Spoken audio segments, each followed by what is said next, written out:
Hello, everyone, and thank you again for joining me on handpaintedabstracts.com. We've got a special guest today. She is an abstract artist. She goes by the name of Theresa Vandenberg Donche.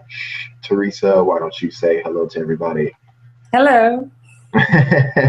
So, Theresa, we are going to jump right in. The first thing that I want to do is allow the people watching to familiarize themselves with you. So, why don't you give a little bit of background and just kind of tell people how you came to this point as far as painting canvas go? Well, let's see. I started painting seriously, about 17 years ago, and been showing art for the last 15 years in galleries and my own shows. And let's see, I taken workshops, classes, you name it, and done all the things that an artist does, I suppose. Yeah.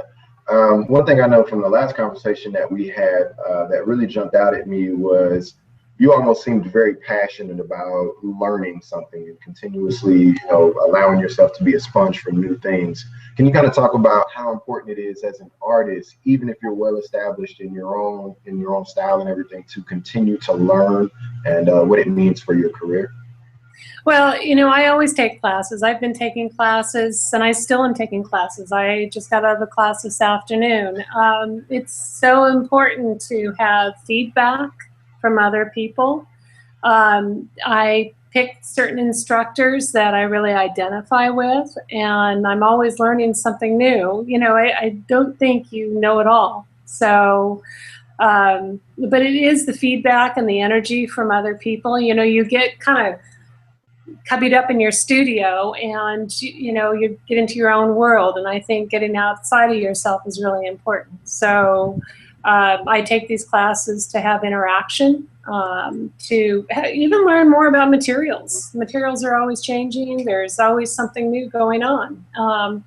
New artists, that's always discussed, seeing new people's work, and it's always an inspiration.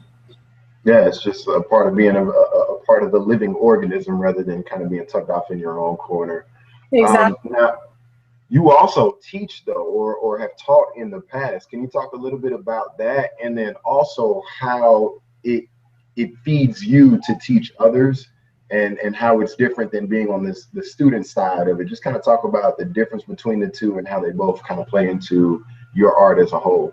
Well, I started out teaching kids. I was a docent in elementary school, and I loved doing that because the freshness of children that's fantastic.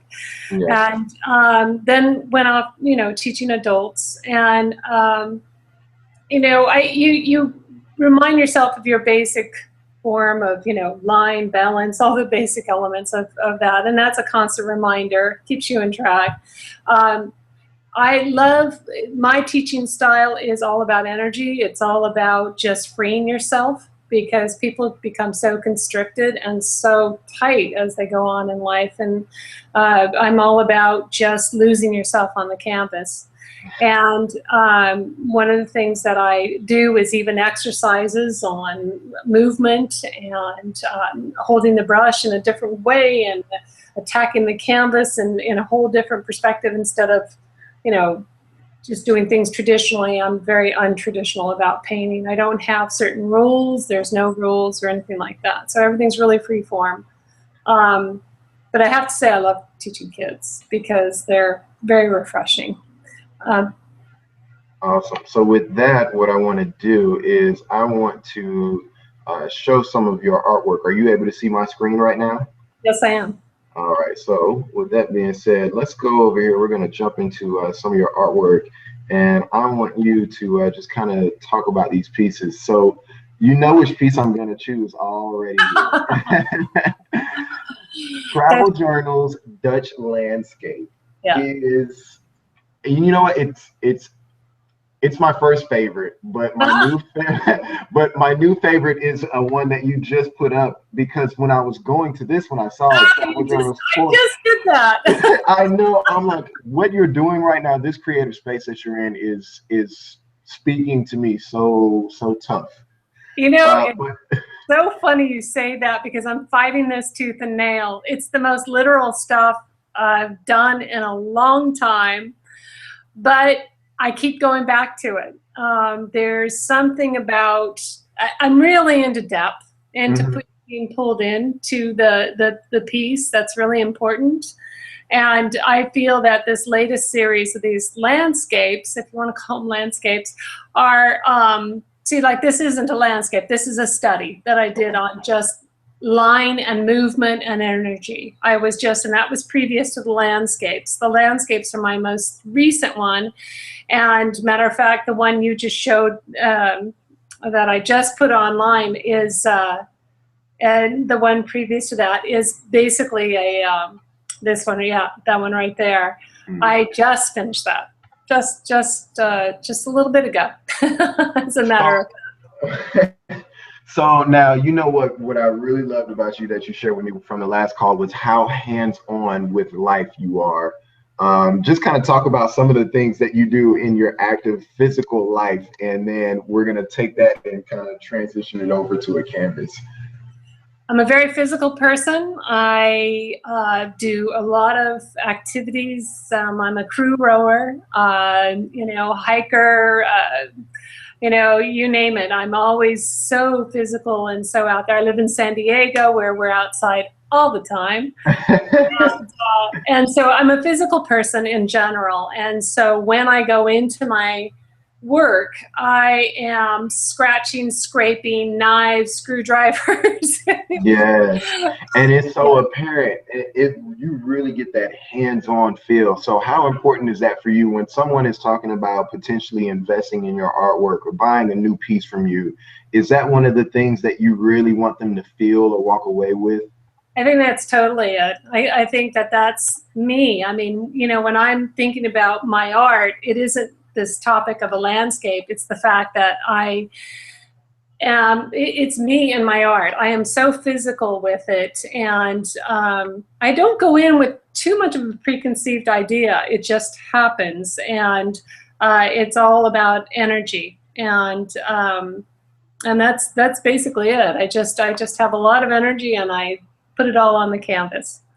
It comes together in its own weird way every single time. What I'm really loving about your artwork or the space that you're in right now is how you're combining serenity with chaos. My life. Yeah, in fact, when we spoke, you said I am an emotional painter just as much as I'm a physical painter. And so when you put those two together and they combine it, I don't even know where it goes from there. So we've talked about the physical, but can you talk about the emotional aspect of it? In your words, what does it mean to be an emotional painter? Well, for instance, the Dutch landscape that you pointed out, I'm Dutch. And so that when I created those, there was a certain sentimental feeling I had as far as where I've come from. So that's the emotional part of it. But I also, in the past, my best work has come when I feel emotional about it. In 2003, we had really bad fires that came through San Diego.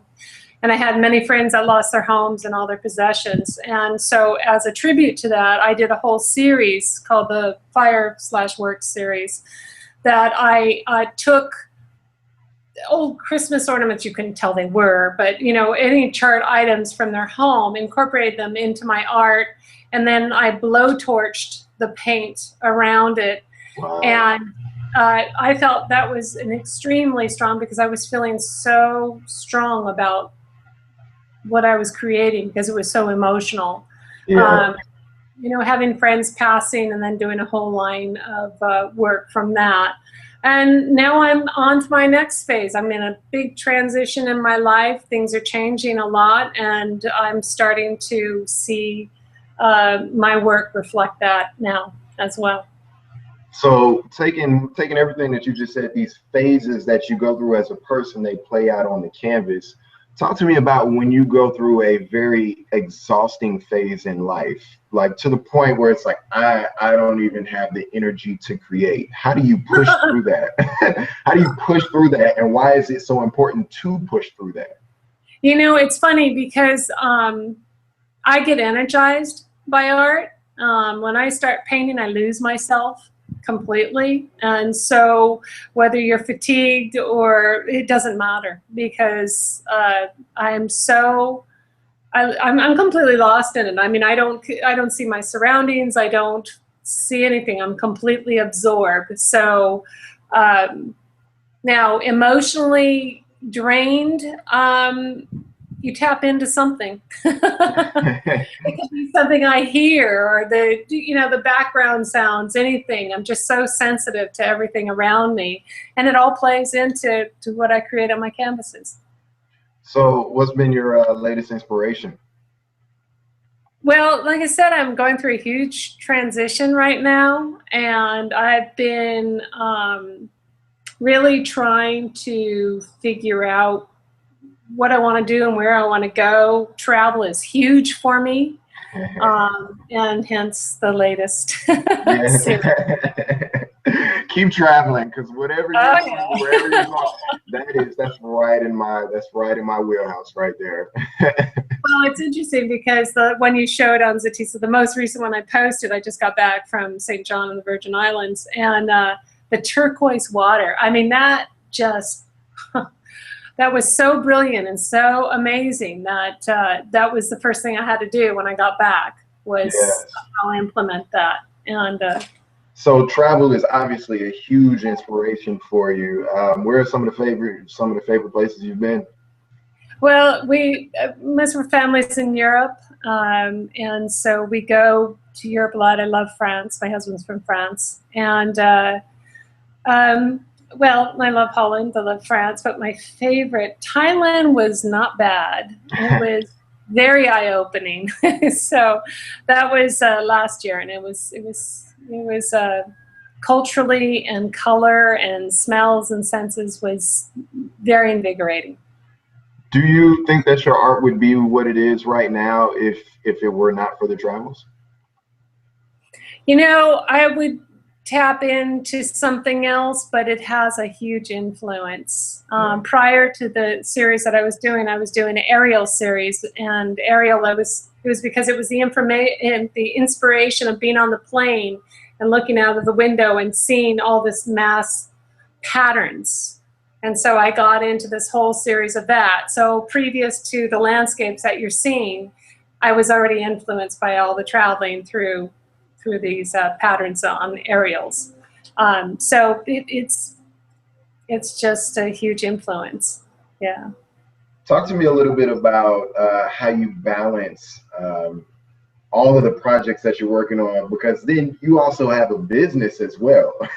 Yep. So, I have a design. Yeah. Yeah. So how, do they feed one another, or are they completely separate? How do you balance the two and make it all work? Well, because it's my company, I have that with my husband, and I'm very fortunate to be able to intertwine the two. So when I have to do art business, I'm at my other office and I'm doing my art business. So I'm very lucky in that sense. Creatively, the reason I'm trained as a graphic designer, but when the computer came around a long time ago, I really couldn't get into that, and that's what started me to paint. And I basically moved out of the design. I basically art direct, but I don't do any of the design. I direct and work on my art. And so I'm pretty much doing the business aspect of my art at my office. Is it because the computer is less physical? Do you think that played into it? Pain. No, the computer's amazing, and I work on it a lot. But in a design respect, I'm from old school, and everything was tactile. Mm-hmm. And I know you're hitting keyboards and all that kind of stuff, but that isn't the same as just how we used to put together presentations and designs and things like that. It was so much more for me. And once I couldn't do that anymore, I had to have some sort of creative outlet. And then I went back to the art that I always did previous. So as artists, we're always growing. We never feel like we've reached that place that we want to be. We're always striving for more. What does your more consist of as an artist? What's that next level? Your more. What's that next level like for you as an More. artist? Ooh. You know, it's funny because I think you never feel satisfied as an artist because there's always that painting you can do better. There's always that concept, that deep meaning. You know, you're just always trying to. You would love to reinvent the wheel. I mean, that would be great. But I don't think so. I do want things more substance, more meaningful, more reflective. I think as I get older, I'm very concerned with those sort of things. So yeah, I want substance. All right, so last question here, and I know you've given some thought to this question in other ways. I didn't even write this one down. What is, when it's all said and done, what do you want your artwork to say to people, the legacy of your artwork when you're not here to represent it? What's that legacy? First of all, I want them to see it and go, that's a Theresa Vandenberg Donche art. I want them to identify it right away. That's important to me. Okay. The other is that I want them to feel just strong. I want them to feel strength. I want them to feel energy. I want them to feel pulled in to the art. That's, again, really important. So, you know, it's essentially, I just want them to be moved by it. I want some aspect of it to go, you know, that makes them feel that they have some sort of emotion towards it. Excellent. That's always beautiful when people are inspired or moved in some kind of way by artwork. Just to be able to create something, though, you know, that plays an impact on somebody else's life, and it's timeless at that. That's the thing that I love about artwork, you know, that it's timeless. Like a piece that you did 10 years ago, somebody could look at it today and feel something, and it plays out a meaning for them that for a current situation that they're going through. You know, that's when time can't touch art. And I love that about art. And that's the kind of art that you create. Thank you. Well, Theresa, I want to thank you so much for taking the time out to sit down with me today. Let everybody know where they can find your artwork. My website is theresavandenbergdonche.com, and you can see that there. You can also see my work on zatista.com. And that's it. Excellent. Well, thank you again. And guys, thank you for joining me here at Hand Painted Abstract. As always, please stay tuned for more interviews. Follow us on Instagram as well as subscribe on YouTube. Thanks, and we'll see you soon. Thanks, Adam.